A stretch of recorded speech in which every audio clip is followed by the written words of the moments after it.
Hello दोस्तों, कैसे हैं आप सब। उम्मीद है आप सब जहाँ भी होंगे ठीक होंगे। अगर आप ये स्टोरी पहली बार सुन रहे हैं तो इसे पूरा समझने के लिए आपको इसका पिछला पार्ट ज़रूर देखना चाहिए। उसका फैसला आप सब करेंगे। यह कहते हुए वो बड़े ठाकुर की तरफ देखने लगा। भवानी की तो हालत खराब थी ये सुनकर। अधीर के ये कहने पर कि आज बड़े ठाकुर के साथ न्याय होगा तो भवानी घबरा गई थी। अधीर बड़े ठाकुर के सामने खड़ा हुआ और उनसे बोला, एक वक्त था जब मैंने आपको दोषी माना था। आज मैं ही आपको बेकसूर साबित भी करूँगा। ये कहते हुए वो पंचों के सामने आया और उनसे बोला, आज आप सबको मैंने एक फैसला करने को बुलाया है। आप प्लीज़ यहाँ बैठे और 14 साल के मेरे गलत फैसले को आज ठीक करें। उसके कहने पर सारे पंच वहीं बैठ गए। गांव वाले और ठाकुर परिवार का सब वहीं खड़े थे। सरपंच में से एक ने भवानी को आने को कहा तो वो आकर सबके सामने खड़ी हो गई। सरपंचों ने अधीर को देखते हुए कहा, हाँ छोटे ठाकुर, तो आपका क्या इल्ज़ाम है और उसके क्या सबूत हैं जो आप हम सबके सामने रखना चाहते हैं। सरपंचों के कहने पर अधीर आगे आया और उनके सामने खड़ा होते हुए बोला, मेरा इल्ज़ाम भवानी पर है, जिसने कुछ साल पहले बड़े ठाकुर यानी मेरे बाबा पर इल्ज़ाम लगाया था कि उसने उनके साथ गलत किया और उस वक्त वो उनके बच्चे की माँ बनने वाली थी, जो इस वक्त इस दुनिया में नहीं है, जिसका मुझे बहुत अफसोस भी है। भवानी ने उसकी बात को बीच में काटते हुए बोली, अधीर ठाकुर, अगर आप भूल रहे हैं तो मैं आपको बता दूं कि जिसे आप इल्ज़ाम कह रहे हैं उसे मैंने सबूतों के साथ सही साबित किया था और इसी पर आपने मुझे सही मान के फैसला किया था और मेरी शादी इनसे हुई थी। हाँ भवानी, जानता हूँ, पर उस वक्त जिसने फैसला किया था वो बहुत कम उम्र का था। उसे तुम्हारी चालें या दुनियादारी के बारे में ज़्यादा नहीं पता था। उसे जो चाल चल के दिखा दिया गया वो उसी को सही समझकर सबसे बड़ी गलती कर गया। 14 साल का लड़का जो सिर्फ उसे ही सही समझता गया जिसे तुमने दिखाया। और एक बात, उस वक्त मेरे पिता के पास कोई सबूत नहीं था, पर आज उनका बेटा सबूत के साथ आया है उन्हें बेकसूर साबित करने। अधीर के ये कहने पर सरपंचों में से एक ने कहा, अधीर बेटा, अगर आपके पास कोई सबूत है तो बताएं, लाए उसे सामने सबके। सरपंच के कहने पर अधीर ने वीर को आवाज़ दी तो वीर ने एक औरत और 2 आदमी के साथ वहां आया। अधीर के आदमियों ने उसे पकड़ रखा था। भवानी उन्हें देखकर घबरा गई, अंदर तक डर गई। उसमें 2 लोगों को बड़े ठाकुर पहचान गए थे कि उसमें से एक भवानी की माँ थी और एक भवानी का सौतेला बाप।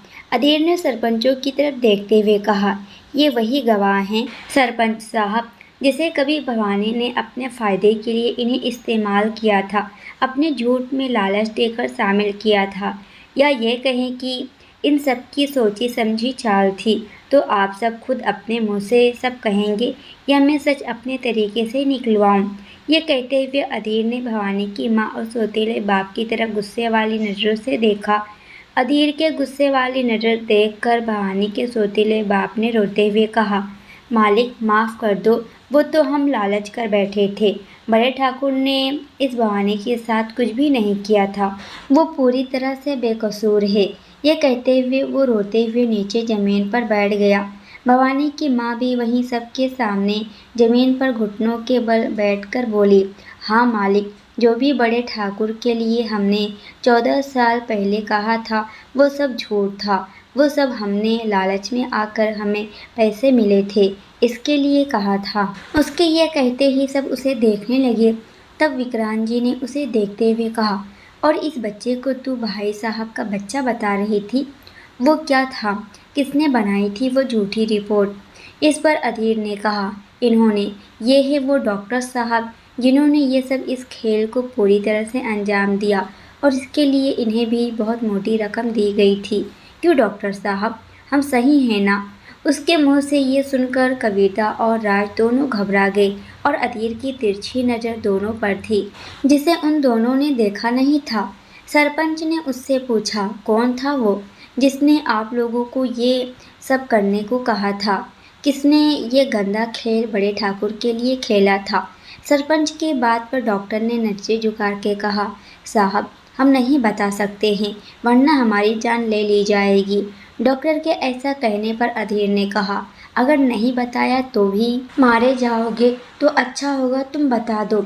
अधीर के डराने पर डॉक्टर कहने ही वाला था कि तभी राज ने बंदूक निकाल के उसे मारना चाहा, पर अधीर के आदमियों ने उसे और कविता जी को घेर लिया।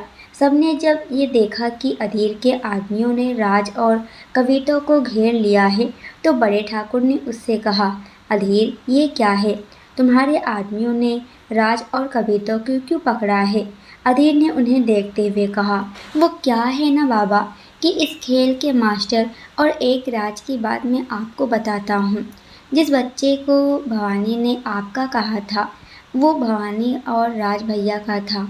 उन्होंने अपनी गलती को आपके सर पर मरना चाहा, और यही नहीं बाबा, इन्होंने कई बार आपको, मुझे और माँ को नुकसान पहुँचाना चाहा, पर हद तो कल रात को हो गई जब इन्होंने आपको मारने के लिए फैक्ट्री में आग लगवा दी। वो तो ऐन मौके पर मैं पहुँच गया, वरना इन्होंने तो सब अच्छे से सोचकर और साजिश रच रखा था। पर सॉरी भैया, आपका प्लान थोड़ा कमज़ोर निकला।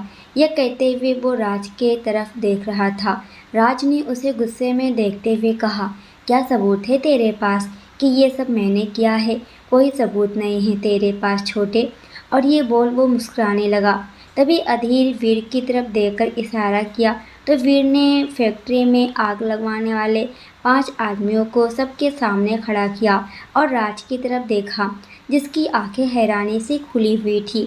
उसने राज को देखते हुए मुस्कुरा के कहा, क्या हुआ बड़े भाई, लगता है आप अधीर सिंह ठाकुर को अभी पहचान नहीं पाए।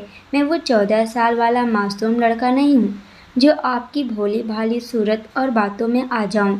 मैं आज का शेर हूँ और वो आग जिसके सामने कोई खड़े होने की हिम्मत नहीं कर सकता।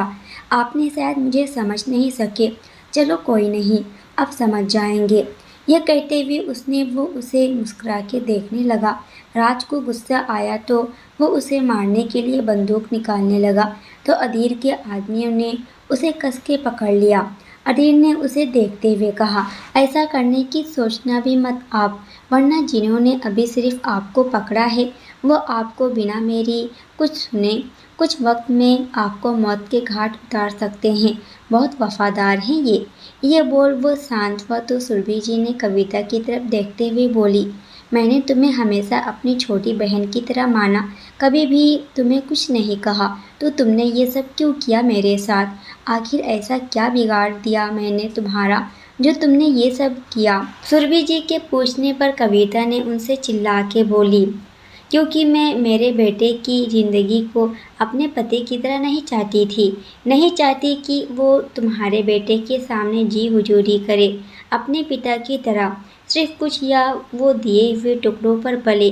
मैं उसे उस गद्दी पर देखना चाहती थी जो बड़े भैया के बाद अधीर की थी, और ये बात मुझे कतई बर्दाश्त नहीं हुई, इसलिए मैंने ही ये सब किया। मैं तो इस अधीर को पैदा ही नहीं होने देना चाहती थी, पर इसकी किस्मत थी कि मेरा काम नहीं हुआ और ये हो गया, वरना मैं इसे मार डालती जैसे आपकी बाकी बच्चे को मारा था। और बस उसने ये बोली ही थी कि तभी विक्रांत ने उसके गाल पर जोरदार से थप्पड़ जड़ दिया। कविता को थप्पड़ पड़ते ही वहाँ खड़े सब उसे देखने लगे। विक्रांत ने उसे देखते हुए कहा, मुझे लगा तुम मेरी बातें समझ गई हो, शायद मेरे लिए बदल गई हो, पर नहीं, मुझे समझना चाहिए था कि तुम जैसी औरत कभी नहीं बदल सकती है। क्या मिला तुम्हें ये सब करके? विक्रांत जी की आंखों में आंसू थे।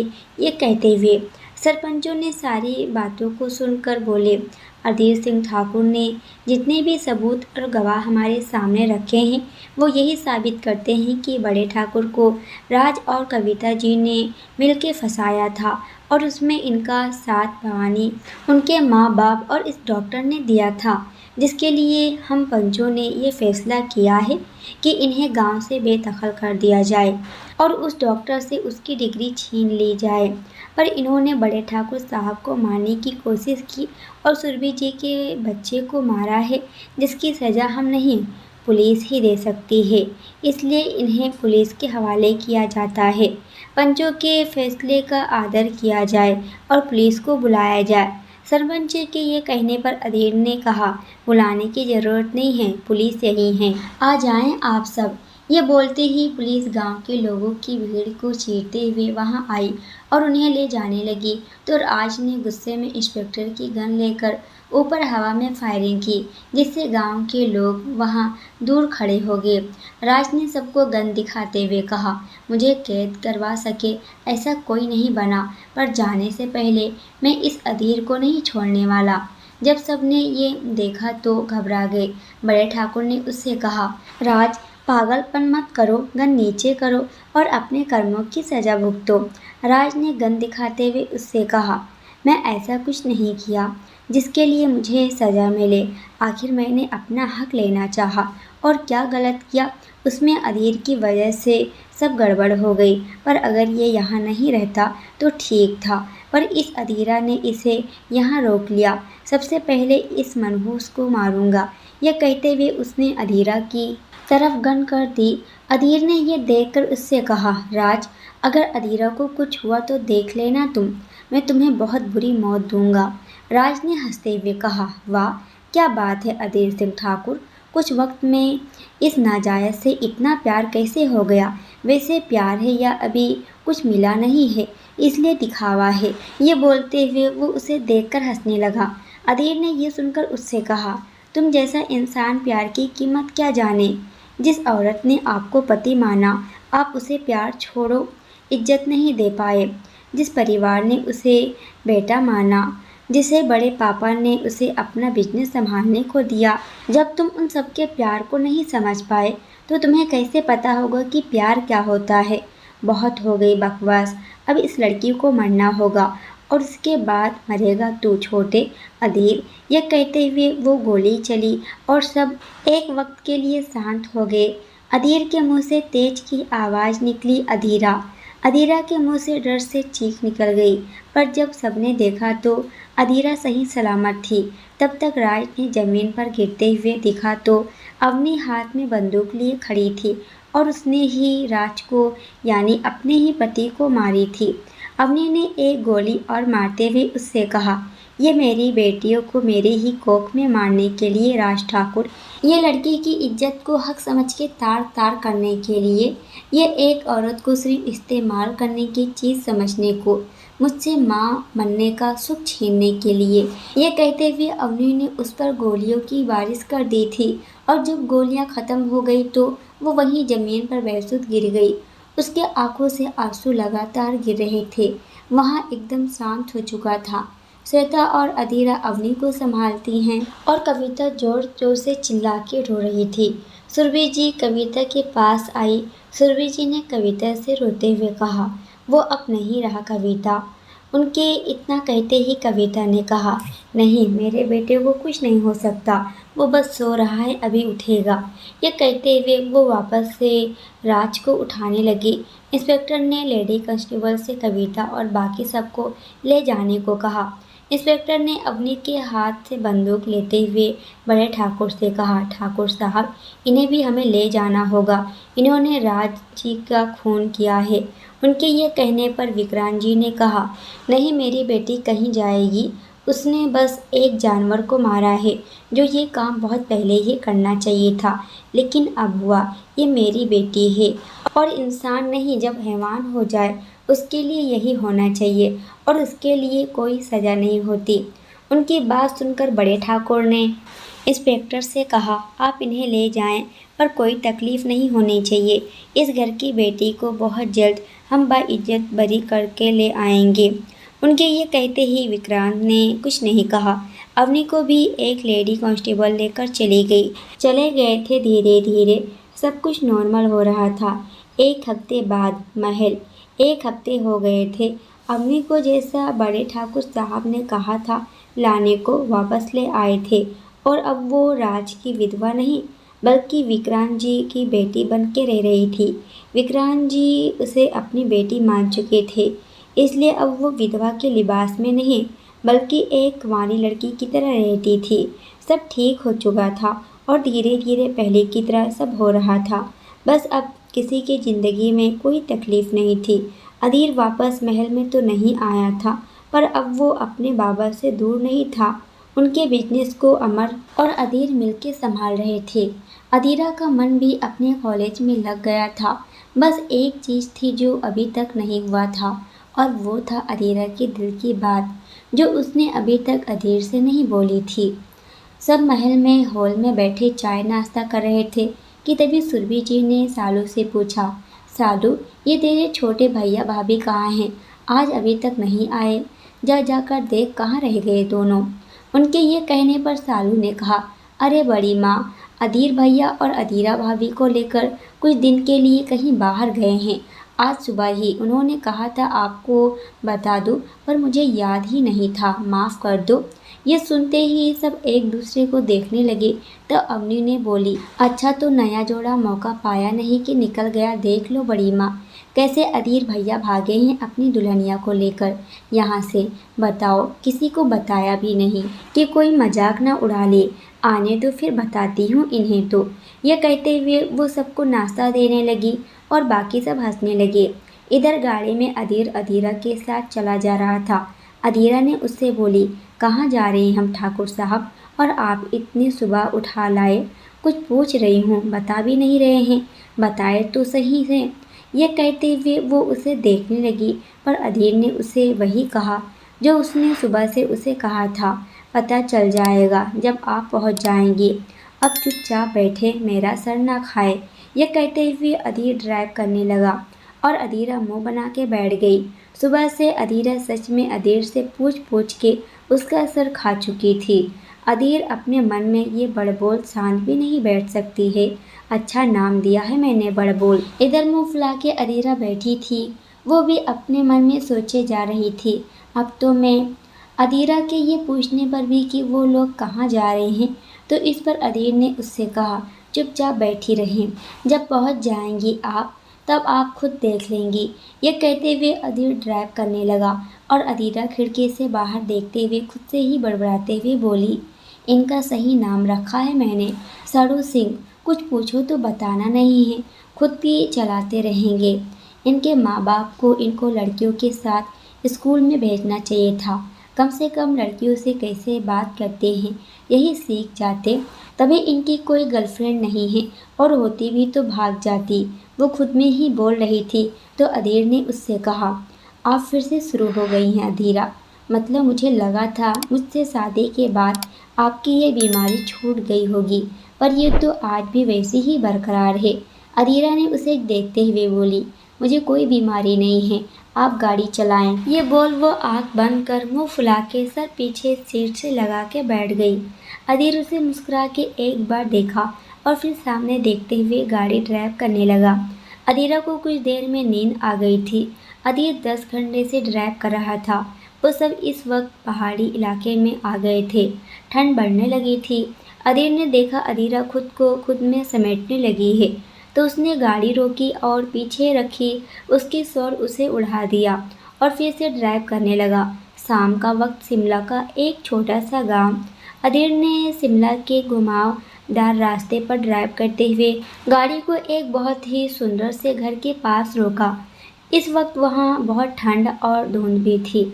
उसने गाड़ी को बाहर घर के पार्क कर दिया और गाड़ी से बाहर निकल के आ गया। उसने अधीरा की तरफ देखकर दरवाज़ा खोला और उससे उठाते हुए बोला, अधी उठो, हम आ गए। उसके उठाने पर अधीरा ने अलसाई आंखों से उसे देखी और उससे बोली, हम पहुंच गए। यह कहते हुए उसने आंखों को खोल के देखा तो वहाँ बहुत ठंड और धुंध थी। वो बाहर आते हुए बोली, ठाकुर साहब, हम कहाँ हैं? यहाँ तो बहुत ठंड है, इतनी धुंध भी है। ये कहते हुए उसने अपने हाथों को एक दूसरे में रगड़ना शुरू कर देती है। वो बात कर ही रही थी कि तभी एक औरत एक आदमी बाहर आए। उन्हें देखकर लग रहा था वो पहाड़ी हैं।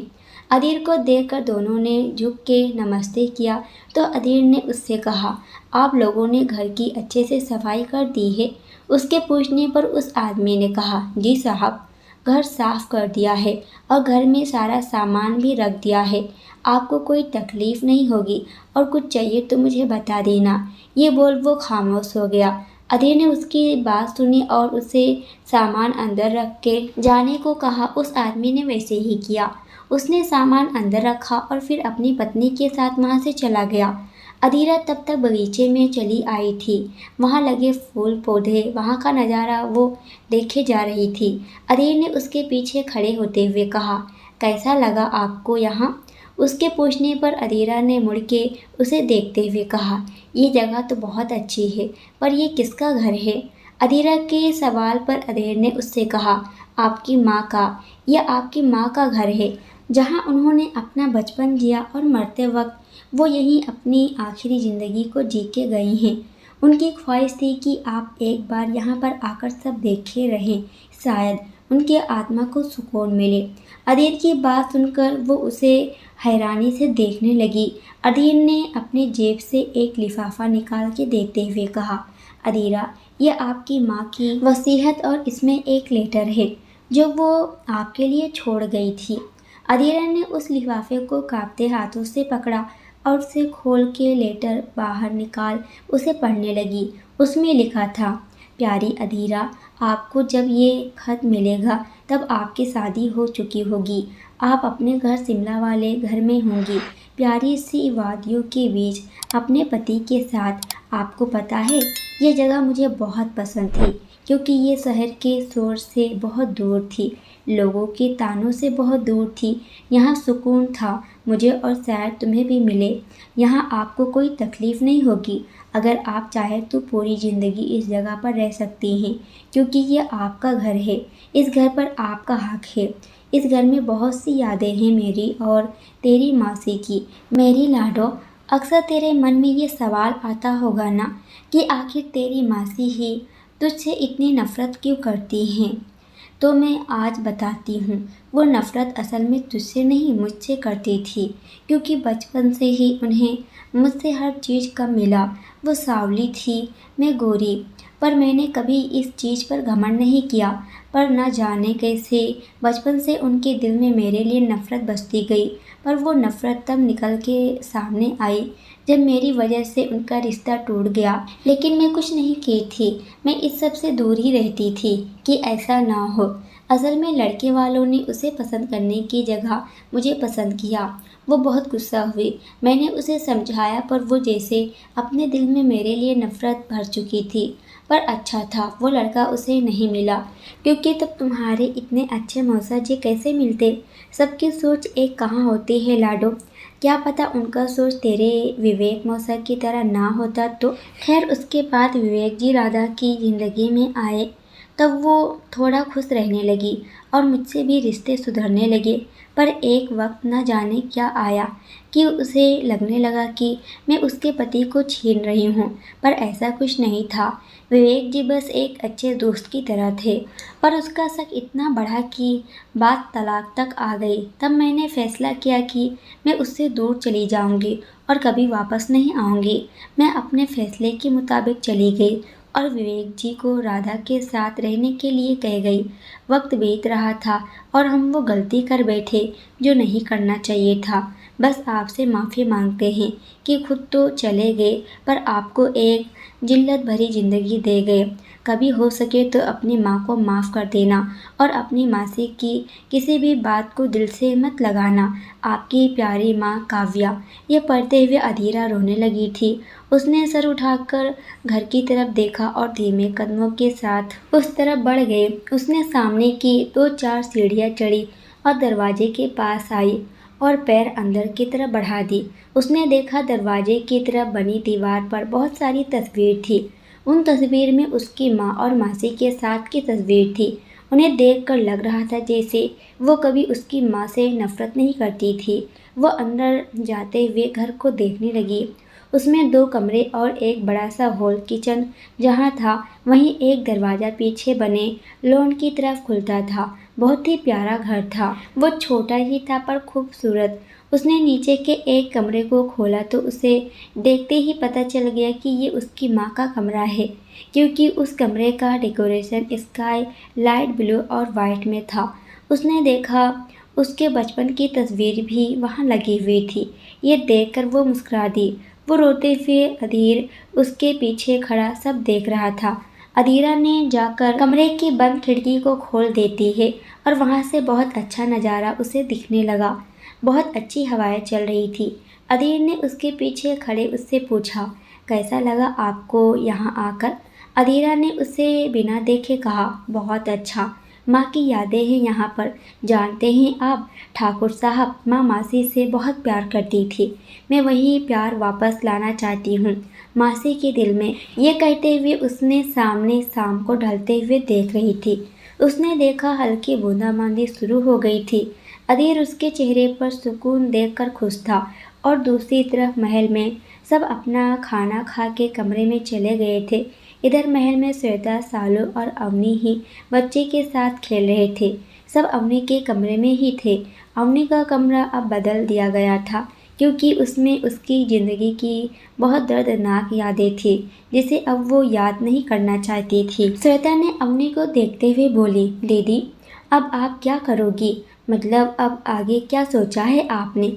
अवनी ने बच्चे के साथ खेलते हुए कहा, हम सोच रहे हैं बड़े पापा से पूछ ले, कोई नौकरी कर ले। इससे मेरा मन लगा रहेगा और अपने आगे की पढ़ाई वापस से शुरू कर दूँ और फिर खुद कुछ करूँ। सालू ने यह सुनते ही बोली, ये ठीक रहेगा। फिर आप एक काम करना, हमें भी आगे पढ़ा देना। 12वीं के बाद हम पढ़ ही नहीं पाए। उसकी बातों पर अवनी बोली, तुम्हारा भी एडमिशन हम अपने साथ करा लेंगे, दोनों साथ चला करेंगे। यह सुनकर सालू बहुत खुश हो रही थी। यह बोलते हुए अवनी भी बहुत खुश थी। श्वेता उसकी खुशी देखकर खुश थी। उसने मन में कहा, बस आप ऐसे खुश रहे दीदी, अब आपकी ज़िंदगी में कोई दुख नहीं आए। बस मेरी यही माता जी से प्रार्थना है, पर आपसे जो बात करनी है वो कैसे करूँ ये समझ नहीं आ रहा। वो ये सब सोच ही रही थी कि तभी अवनी ने कहा कि छोटी क्या सोच रही है, कहीं अमर भैया इंतज़ार तो नहीं कर रहे हैं तुम्हारा? ये बोल वो हंसने लगी। सालू ने कहा, हाँ दीदी, वैसे भी बेचारे भैया इतने दिन से भाभी से दूर हैं, सोच तो रहे ही होंगे। जाओ दीदी, आज आप जाकर भैया से बात करो। उसके ये कहने पर श्वेता ने उसे मारते हुए कहा, तू तो चुप ही रहे, और ऐसी कोई बात नहीं है, मैं कुछ नहीं सोच रही थी। ये बोल वो उठने लगी और बच्चे को लेने लगी तो अवनी ने उससे बोली, श्वेता आज तुम देवांशी को यहीं छोड़ दो, हम देख लेंगे, तुम जाओ अपने पति जी के पास। अवनी पति पर थोड़ा जोर देते हुए बोली थी। ये कहते हुए उसने बच्चे को अपने गोद में ले लेती है। श्वेता शर्माते हुए चली गई। सालू अवनी के साथ वहीं रुक गई। जब श्वेता कमरे में आई तो वो देखकर शॉक्ड हो गई। कमरा बहुत अच्छे से डेकोरेट था। वहाँ कैंडल्स जल रही थी, फ्लावर्स थे।